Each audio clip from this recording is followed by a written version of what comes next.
Wanted to comment on something that it's happening in the country and also in Europe. That there are all these Palestinian sympathizers protesting the war and calling it a genocide, and they think that they have to get them. They after the Israelis are after getting Hamas. They're underground and they're here and there and they're hiding between the people in the hospitals and the children, and of course children are dying. Women die, old people die, men die, everybody dies. Everything that's alive in the area of war is going to die, and they think that they're after them and they want to destroy them. They want to destroy Hamas, because if they get rid of Hamas once and for all, then the country is going to change. And I think one thing that the Israeli could do, with the help of everybody, because I don't know if they're going to be able to do it themselves, after they get rid of Hamas once and for all and their leaders, because they're instigating, what they're going to do is, we're going to help you. We're going to build up your schools. We're going to help you feed yourself. Not this programming that Hamas has been doing, that they're blaming everything on Israel, and Israel is the enemy. Since they're kids, they're telling them this. So what do you think is going to happen when they grow to teenagers? They're already programmed. It's the same thing that's going on in the colleges here. They're being programmed with all this crap about, you're not a female, you're a male, but you can change if you want to, because you can do this and that. And they're getting sick. And all these kids are so confused, they don't know which way is up. Second World War, between England and the United States, they bombed Germany back to the 9th century. They were bombing day and night. The British would bomb at night, the Americans would bomb during the day, and they bombed every important city that was anything to do with the military industrial complex, building weapons, and things related to the military. It could have been truck tires, it could have been engines, it could have been ball bearings, whatever it was, something to do with that. And you think that the people around those factories didn't die? Millions of people died. People were burned alive. You think that the Americans were doing that on purpose, and the British? They couldn't control it. And at one point they were dropping leaflets or something, but the Israelis are sending texts to the people in Gaza saying, hey, get out of this area. We're going to bomb tonight, or we're going to come in today or tomorrow. They're giving warning to get out of the area. That's never happened in warfare. In warfare, an attack comes by surprise. The thing is that once everything dies down and Hamas is gone, it took years to get rid of the Nazis. Don't think that because the war was won, they were still Nazis around Germany, having secret meetings and this and that. I heard that took 15 years after the war was won to clear out the Nazis in Germany. That the ideology of Hitler and the Nazis and the supremacy and this sickness, you could be a chicken butcher or a meat butcher, and you put a uniform in, right away you feel like you supremo, you're the best. No, you're not. You're a freaking butcher. And then you become a real butcher, killing people. Once the ideology is gone, and they're not teaching the kids in Gaza that the Israelis are the devil, and because they're going back and forth on the land issue, they're going to understand that it's not about them, it's about Hamas, which is indoctrinating this ideology and giving them this sick information. Because if they don't do that, if they don't clear out that ideology out of the way and show them that they could be good people, that they allow them to come into the country to work, that they could build a port on the ocean there on their side so they can receive goods. They can have a little marina for boats if they want some.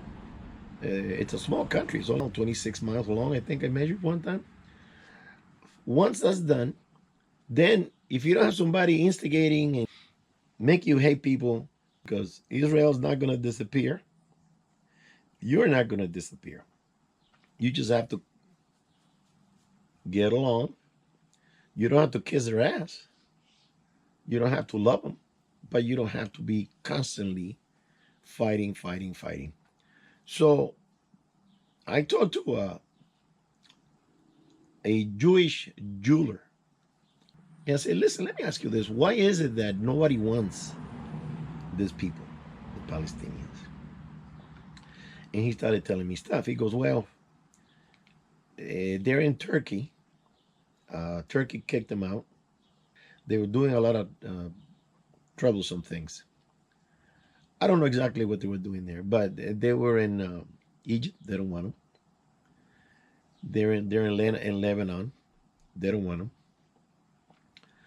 They don't want them in Syria. And then they were in Jordan, and they killed the grandfather of the king of Jordan. That to murder a baby in a crib, set him on fire, it's okay because this and that happened way back.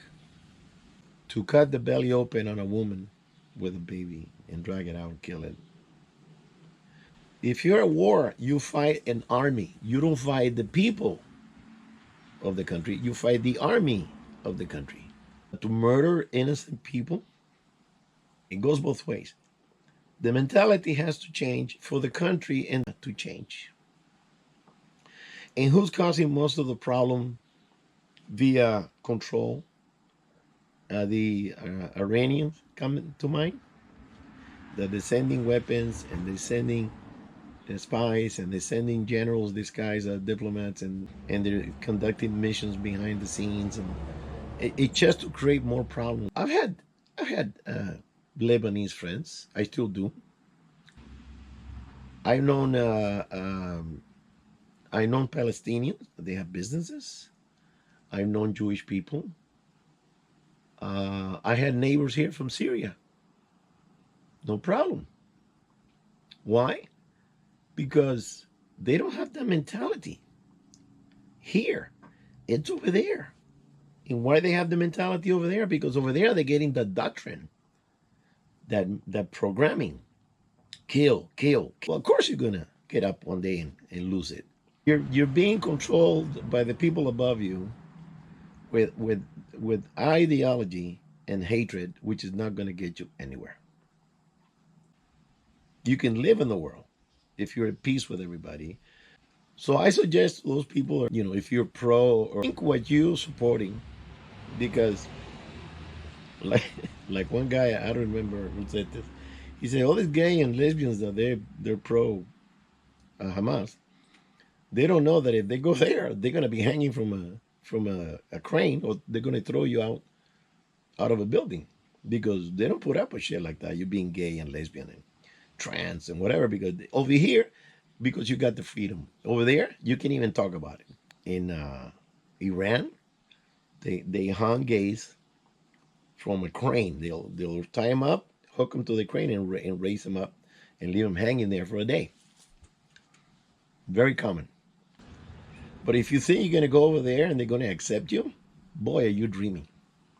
And that's what's wrong with you guys. Come out of college because you live in a dreamland. You're not living in reality. You're living in dreamland. The only reason the Israels want that country is because God gave it to them.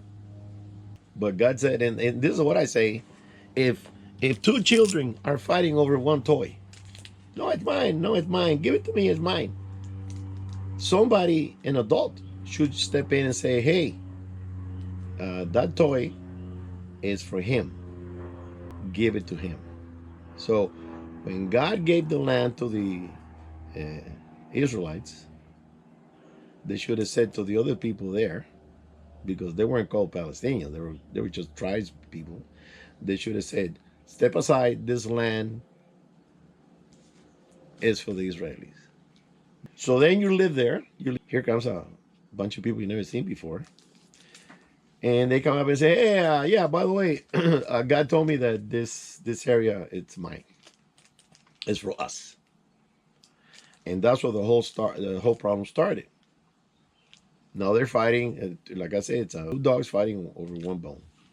Who has the right to that bone?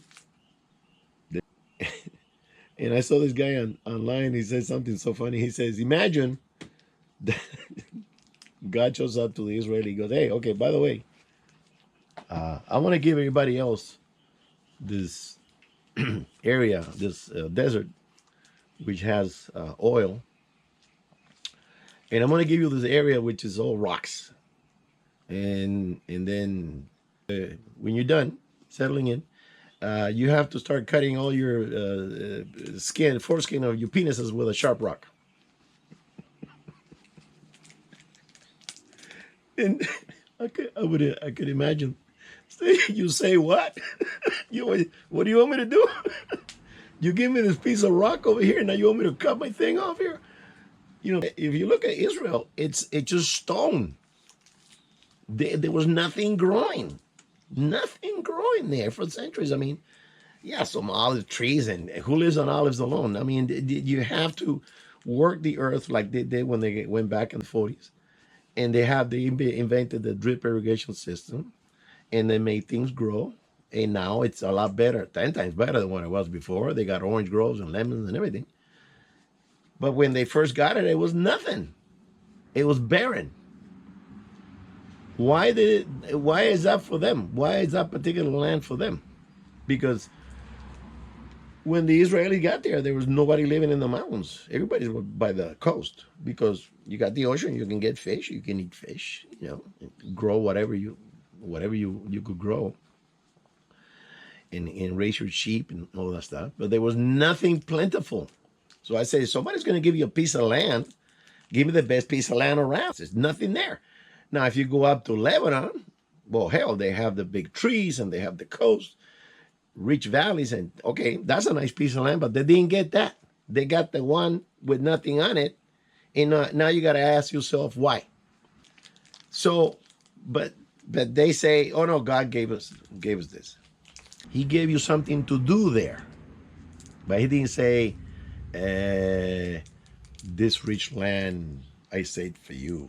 No, there's nothing rich about it.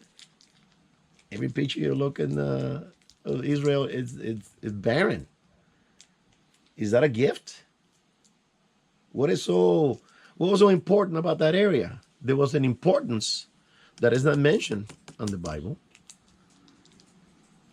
And that's why they're there, because they were told to go there, but not because it was plentiful, the milk and honey and none of that stuff. No. The settlers, when they came over here, when they got to Nevada and they saw what Nevada was, they said, keep going. I ain't going to stay here, because it was like the moonscape. They went further and further until they found Oregon, or they found Washington or California, and saw better conditions, rivers and lands and things. But Nevada, you drive through Nevada, you think you went to another planet in some places. So that's the way Israel is. And they're fighting for that, because they say that they were the chosen one. Now let's talk about the chosen one. Okay, you got chosen. You're the preferred people of earth to God. So let's keep that in mind. So if you're the preferred people, if you're the chosen one, you should be protected, right? Because you're chosen. I like you. I'm going to take care of you. You should be protected. Well, Egyptians, they were taken as slaves to work on their projects they were slaves for 430 years, according to the story. And by the way, when God told Abraham that go to the land of Canaan, He says that your people will be slaves for 430 years. Like He predicted this. And I'm going, wait a minute, these are the chosen people. What? Why? You going on vacation? Yeah, there's nothing you can do here to prevent this? You'll fix it later? I don't understand that. Then by Nebuchadnezzar, destroy the temple. Took him for 80 years, I think. The whole population, he took the whole population to Babylon. Then they came back when they let him free. They came back, They started doing their work in the city and doing things. Then they get attacked by the Romans. The Romans destroy the temple like the Babylonians did. And then the Romans started taking them to Europe for slaves. And these are the chosen people, and God didn't do anything about it. Uh, then when the Roman Empire collapsed, then I imagine they started going into the rest of Europe and having their populations in Spain and Germany and things like that. They got kicked out of every major country in Europe. They got slaughtered in the Second World War. They got slaughtered by the Germans. 6 million people. That's a real genocide. And and they and they supposed to be the chosen people. I really don't see the protection of God with His people. When you choose somebody, uh, you're supposed to be their shield, their protectors. But they didn't get shield from anything. They got kicked around everywhere they went. So where's the protection of the chosen? I don't understand that. I really don't. Kind of turning the words around to fit their needs, but it's not. That's not exactly what it was said. They got chosen to do something, not they were the chosen people, because it's beneficial to them to say that to everybody. Oh, he's going to steal my house. Well, they were the chosen people. I guess he could do that. And that's what they were doing. A lot of Jewish people were coming into a place and say, "Hey, God, this is my land, this is my house, and get out of here." And that's not fair also to the other people living in the area. There's a lot of back and forth, and they wanna word it in a way that is beneficial to one party. You got to think about if that's fair. The people that were living in the Romans called the people Palestinians. They were living different parts of the area. And the Romans are the ones that gave the name Palestinians, but there are no Palestinians per se, because they have tribal names that they only know who they are.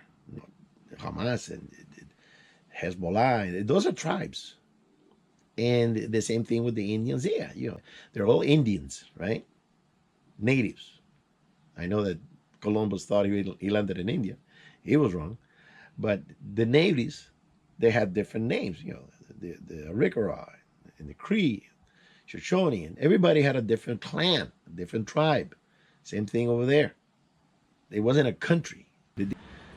Uh, little tribal areas, and the so and so lives over there, and the other so and so lives behind the hill, and that kind of thing. But it wasn't really a recognized region like, say, Egypt or Lebanon. Those are countries, not just a little region. Gaza, that's always been the name of the Gaza, and it's even mentioned in the Bible. But when the Israelis got there, they started dividing the country into their own. The Judah on the bottom, and they had the other ones on the top. And the religion clogs your mind, and it makes you do terrible things in the name of religion. Every freaking war, it's in the name of God. It's all religion, and that's what screws everything up. Is religion. So if they go in there and say, "Listen, I know that you say that God gave you this," well, we don't know. Nobody told us, right? Let's work out a deal. But now that hatred mentality and mentality of hating the Jewish people came at them with a passion, and they don't want to deal. They don't want to deal. No, this is mine, and I don't care what you say. This is mine. Well, Israelis have a different mentality. The Israelis are different. The Israelis have there because they have a religious belief. God gave them that land. If I was one of them, I would say, "God, can we redo this thing? Because this area ain't doing it. This is too dry here, and there's no water, and nothing grows." Well, we go further up the coast and see what we can find up there. Maybe Lebanon. It's got some nice trees. They didn't negotiate. They should have. They don't have oil. The Arabs, at least, They got plenty of oil. At least they say, well, we got nothing growing, but we got oil and we can make it grow. Because with money, you can do anything. Right now, they're cutting a swath of the desert from one end to the other, and they're going to make cities with a river in the middle and, all kinds of things. So they got the money. But what does Israel got? The only thing that keeping Israel afloat is the United States, is us. We're pouring money over there. I've never seen anything made in Israel. So what is so important about that chunk of land? The piece of dry land that is really not practical to live there. I'm thinking at the beginning, not now. Now you got cities, you got the roads, and you got a structure, and you got everything. Okay, I'm talking about the beginning when you're starting to look around and say, okay, what the hell do we have here? What are we doing here? So the only reason that they were chosen, not as a people, they were chosen to go there to do something, to protect something. That is the only reason that God chose them. Because maybe they were good fighters, they were stubborn. They're known for being that.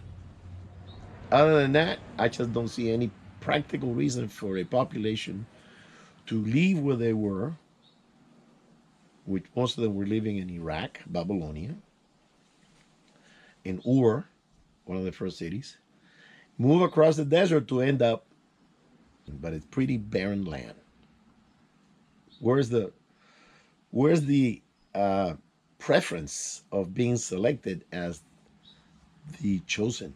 The quote Palestinians on your side, because they're not going to go. You're not going to get rid of, how many are they?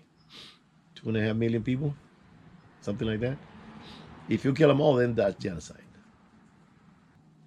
And make life easier, make life softer, modern, with all the conveniences, and with time, the wounds will heal. Same thing that happened in Germany. The United States reconstructed. I think England also pitched in. I don't know about France. They pitched in to reconstruct the country. They helped the Germans get off the rubble, put it all back together, because it was really, if you see those films and pictures, they almost got wiped off the map. But the most cities got really, a lot of people died. A lot of people, they really had nothing to do with the war. Just because with the enthusiasm of the crowd, everybody's going Sieg Heil, Sieg Heil. And that's the mentality. You got to change the mentality. So now, the new people that were born, they know the history of Germany. They know what the United States did for Germany, and they're glad that they got rescued, really, because they thought they were in a glorious time, and they weren't. It was just a bubble, ready to burst. I have to say, in conclusion, that the Palestinians have to understand that they're not going to go from the river to the sea, because that means getting rid of all the uh, Jewish people from that land that it was given to them, according to the story. And the Jewish people have to understand that you cannot kick the, the Palestinians out of that land, also because they also been there. If there's no accord and understanding to say, okay, we're going to share the land, uh, and stop this bickering and this fighting and this death and destruction. If they don't have that, it's going to continue. And it's going to be sad, really, because the Palestinians, deserve a place to live. The Jews were all over the world. They migrated. They went to Europe, and they went to Latin America, and there's Jews everywhere. And they decided in the 40s that they wanted to have a country, and they went back to the original lands that they left. Uh, Not all of them, but a lot of people left the land because of the circumstances of history, that the Romans took them, the Egyptians took them, the Babylonians took them, and they've been spread throughout, Asia and Europe and the Americas. And yes, they deserve to have a country too, but the country is also inhabited by other peoples that you should share the land. The problem is the religion. You both have different religions, and that's where the conflict, you know, because it's not about the people being there, it's about the Muslim people being there, and that's, so you got to make peace with the Muslims, uh, and the Muslims have to make peace with the Jewish people and say, okay, yeah, there's a different race, like a lot of all the different races around the world, and we live in the same piece of land, and leave it at that. Israelis stop taking land from the West Bank because that's what you've been doing. They call them the settlers, or they're going into Arab areas, and you're saying, okay, this is my house, boom, and you live there, and that's creating conflict. So if you do that, they're going to respond with something else. I mean, there has to be a solution. Otherwise, this is going to go on forever. And just think of the children that they just have no future. There's no future for them. It's up to them, really. I see it that way. There's no matter what the United States do, what France does, any other country. It's up to them two peoples to say, okay, let's sit down and let's have a solution. That I think that's the only way to do it. I know some Israelis want the whole thing, and the Palestinians are saying no because they've been there. They were there too. That's all I wish there was a solution that would come to mind. No matter what solution you will come up with, there has to be agreeable by both parties. If both parties don't agree to that solution, nothing's going to be solved. All right, guys. I'll see you on the next one. Thank you.